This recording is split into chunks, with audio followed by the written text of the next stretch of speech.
A debate. Como es habitual a esta hora en Mega Noticias, vámonos a debate con, y le doy la bienvenida a la maestra Blanca Ivonne Olvera Lezama, profesora de violencia de género en la Universidad Nacional Autónoma de México, y Trixia Valle, maestra en educación para la paz. Blanca Ivonne, Trixia, gracias por estar con nosotros. Gracias, buenas tardes. Maestra Blanca Ivonne, ¿qué tan preocupados debemos estar por este incremento de violencia de género? O sea, parece que la pandemia, ese confinamiento, esa convivencia, esa presión, el estrés de enfermarse, de ver morir a seres cercanos, eso provocó una alteración al interior de las familias. ¿Qué tan preocupados debemos estar de que esté incrementándose esta violencia? Pues Maestra tenemos que Blanca estar Ivonne. muy preocupados, Sí, porque adelante. la violencia, ¿sí? ¿Sí me escucha? Sí, adelante, maestra. La violencia familiar, pues es una situación muy preocupante, es un problema que ha ido incrementándose independientemente de la pandemia. Es algo que no ha frenado porque y trae graves repercusiones en las personas más vulnerables que la integran, como son los niños y las niñas. Esto afecta a todo el Estado, este tipo de violencia familiar. Y pues no he tenido, a pesar de que la Ley General de Acceso a las Mujeres a una Vida de Violencia establece varias situaciones para frenarla. Esta no se ha detenido, como las medidas de protección, como los refugios de violencia contra las mujeres, como la propia género. Y esto es lo preocupante, que vemos que no hay muchas acciones para frenarla cuando la violencia familiar es la ventana del feminicidio. Exactamente. Trixia Valle, hemos avanzado como sociedad, como gobierno, a darle mayor protección a las mujeres. ¿Sí nos escucha, Trixia? No tenemos a Trixia. Entonces, maestra Blanca, con esto de que nos dices, hemos avanzado, o sea, ubiquémonos en 1980, ¿no? Donde lejos estábamos de que llegaran los derechos humanos, de que hubiera esta atención a las mujeres. ¿Cómo se encontraba esa situación? Y digamos, en 40 o 50 años, ¿hemos mejorado algo? Pues lo que pasa es que la violencia en 1980 pues no era visibilizada en los delitos, porque no se llevaba un registro. Nosotros podemos percatarnos de lo que hemos de registrar, podemos contar, entonces lo podemos evaluar, y si lo podemos evaluar, pues podemos hacer acciones para corregirlo, para cambiarlo. Y los registros que tenemos de los delitos de violencia familiar, pues el Secretariado Ejecutivo del Sistema Nacional de Seguridad Pública nos lo a partir de 2015. Y en 2015, pues hubo 127,124 denuncias de violencia familiar en 2015, que veamos cómo ha cambiado. A 8 años después, en 2023, esta cifra, pues, más que duplicarse, un poco más, 170,544 denuncias de violencia familiar. ¿Esto qué quiere decir? Que la violencia familiar ha ido en aumento. Y esto solamente es de las denuncias Ivonne de Olvera, las mujeres es que no me escucha, maestra. Maestra Blanca Ivonne Olvera, permítame tantitito, estamos teniendo problemas porque nos está dando cifras, pero no se escuchan. El internet luego, pues bueno, no tiene palabra de honor. Vamos a hacer una pequeña pausa, le vamos a hablar por teléfono, vemos su imagen y después por teléfono escuchamos para que nos repita estas cifras, apenas en 2015. O sea, yo me fui hasta los 80, pero eso es verdaderamente nuevo en nuestra sociedad. Hacemos una pequeña pausa de 2 minutos y regresamos. A partir de 2015 están empezando a llevar el registro de los delitos, de las denuncias. O sea, anteriormente era absolutamente silencioso el delito de violencia familiar. Explícanos. Sí, se podía denunciar, pero el registro con el que contamos del Secretariado Ejecutivo del Sistema Nacional de Seguridad Pública, pues es a partir del año 2015, es el que podemos visualizar por medio de su página oficial, y pues son las cifras oficiales de las mujeres que logran denunciar esta violencia familiar. Como te decía, de 127,400 denuncias en 2015, pues estas se incrementaron a 2023 a más de 270,000. Esto es terrible porque es casi más del doble de denuncias, y no son solamente ese número los delitos de violencia familiar que ocurren, porque estos delitos son los que las mujeres logran denunciar, pero tenemos una cifra negra, según el INEGI, del 93%, o sea, hay 93% de mujeres que no denuncian, y no denuncian precisamente por esa falta de perspectiva de género, de que la autoridad no les cree, no quieren levantar la denuncia. El Ministerio Público les pide que lo piensen y que regresen otro día, porque en ocasiones las mujeres que denuncian violencia familiar luego van y tratan de retirar la denuncia porque pues sufren violencia económica, y como su agresor es el sustento de la casa, pues ese es el problema, maestra Blanca. El problema está en que se fomente la denuncia, Trixia, pero ¿qué ocurre con la denuncia? ¿Qué se busca? O sea, visibilizar el problema, darlo a conocer, pero ¿qué más se buscaría con hacer la denuncia? Bueno, pues en mi opinión, o sea, el tema de la denuncia es para también buscar protección en un cierto momento cuando te sientes desprotegido ante una situación que tú misma elegiste y que te está cobrando una factura muy cara a ti y a tus hijos. Entonces, cuando no hay medidas de protección y no hay lugares ni albergues, porque también en los últimos años se han retirado, y sobre todo en la pandemia, se quitó apoyos y los fondos para todos estos refugios de mujeres en donde había de protección de asociaciones civiles, de gente que quería hacer el bien, y que obviamente, además de acompañarlas a que hubiera una consecuencia para el agresor, claramente era resguardarlas de este patrón de violencia y maltrato que es una total injusticia para ellas y sobre todo para sus hijos, porque los hijos son los últimos responsables de decisiones de nadie.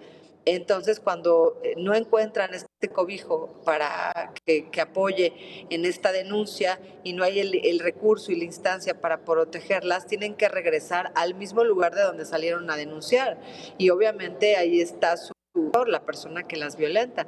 Entonces, ¿para qué tomar el riesgo si de todos modos voy a tener que regresar ahí? Lo que se tiene que hacer es volver a regresar a los apoyos que se le daba a estas casas donde las mujeres tenían este resguardo y esta protección y que podían vivir de forma, incluso les transmitaban inclusivamente otra personalidad, las localizaban en otra ciudad, en otro lugar, para que el agresor no pudiera ellas. ¿Cómo se llamaba este programa? ¿Cómo se llamaba, Trixia, este programa? ¿Cuánto presupuesto tenía y cuánto tiene ahora, o ya no existe? Ya no existe el apoyo de Fortasec, Subsemun, que eran los que fortalecían todos estos desde Secretaría de Gobernación y que daban apoyos a las asociaciones. Estos están totalmente cancelados, nulificados, y las instancias que yo conocía de estas casas de resguardo de particulares que ponían y que estaban fondeadas por estos Fortasec y Subsemun, y un programa precioso que se llamaba México nos mueve la paz, en el tema de escuelas para la prevención de bullying, que es una forma de violencia, pero y ya no existe ningún recurso, fondo abandonada absolutamente. Entonces, pues sí, estas asociaciones con la pandemia y con la reducción y desaparición de estas instancias que eran operadas, repito, desde Secretaría de Gobierno, pues tuvieron que cerrar porque no hay dinero que alcance para poder ayudar y pues es llamar a las autoridades, a los particulares. Vamos a hacer una pequeña pausa, Trixia. Es que también estamos teniendo problemas con tu audio y lo que estás diciendo es muy interesante. Maestra Blanca Ivonne, que tenemos muy bien conectado el audio. Entonces, ¿quién decidió quitar estos programas? O sea, si en 2015 se establecieron... Adelante. Programas, o sea, el Fortasac y el Fortenum, pues es un fideicomiso que se le daba a las policías municipales estatales, que seguramente tenían programas contra la violencia contra las mujeres, que es al que se ha de estar refiriendo Trixia.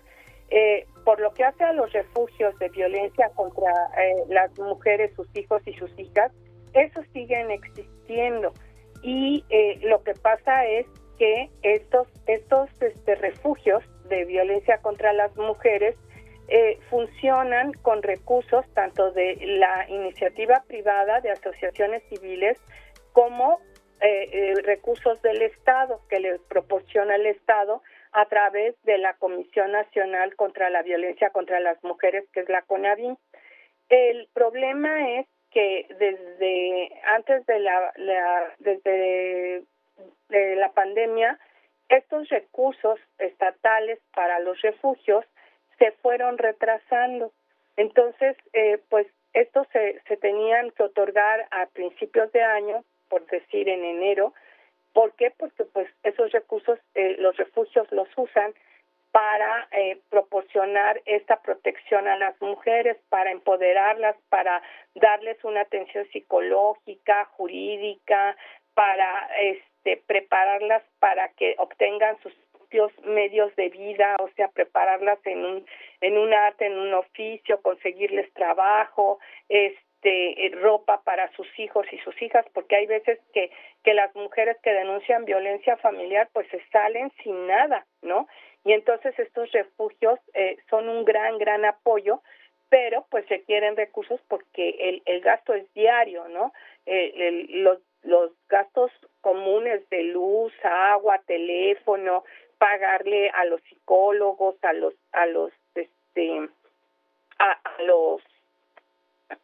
abogados que dan el apoyo jurídico y que les dan este acompañamiento. Todo eso es diario, se tiene que pagar.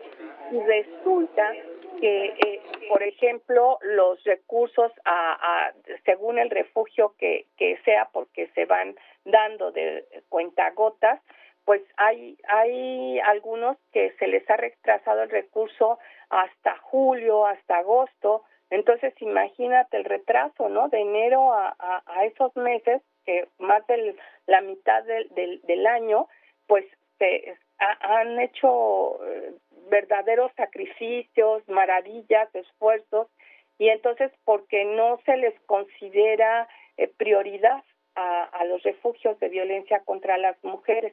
Entonces, sí existen, son casi 100 refugios, son 93 refugios, pero no son suficientes para toda la República Mexicana, porque si estamos hablando que en 2023 hubo 270,000 denuncias, pues eso divídelo entre 90 y...